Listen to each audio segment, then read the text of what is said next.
Operation Sindhu విజయవంతమైన సందర్భంగా భారత సైనికులకు సెల్యూట్ చేస్తూ దేశవ్యాప్తంగా తిరంగా యాత్రలు ఘనంగా జరుగుతున్నాయి. ఇందులో భాగంగా విశాఖ సాగర తీరంలో పార్టీలకు అతీతంగా బీజేపీ నేతలు భారీ తిరంగ యాత్ర నిర్వహించారు. పాకిస్తాన్లోని ఉగ్రవాదులకు దీటుగా సమాధానం చెప్పిన భారత సైనికులకు సెల్యూట్ చేశారు.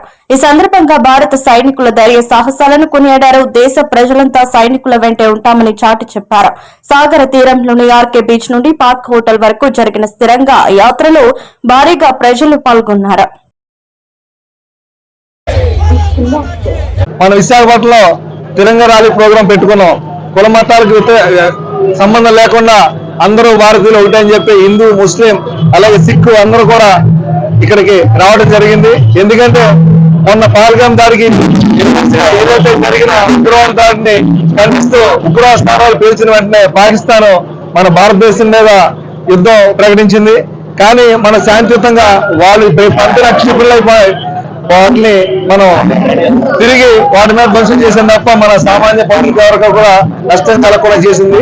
శాంతియుతంగా పోరాడింది. అలాగే దానికి సంబంధించి ఈ కార్యక్రమాన్ని విజయవంతం చేసిన అజిత్ పవార్ గారికి, అలాగే జయశంకర్ గారికి, అమిత్ షా గారికి, వీళ్ళందరినీ టీమ్ గా ఏర్పాటు చేసిన నరేంద్ర మోడీ గారికి అందరూ కూడా సంఘీభావం తెలపడానికి కార్యక్రమం పెట్టడం జరిగింది.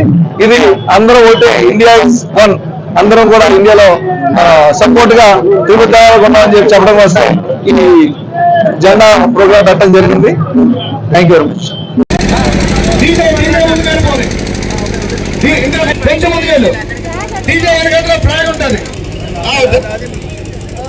దయచేసి డీజే వెనకాలే మనందరూ కూడా చేయొద్దు. మధ్యలో ఉన్నవారు సైడ్ వాళ్ళ పక్కకు వెళ్ళాలి.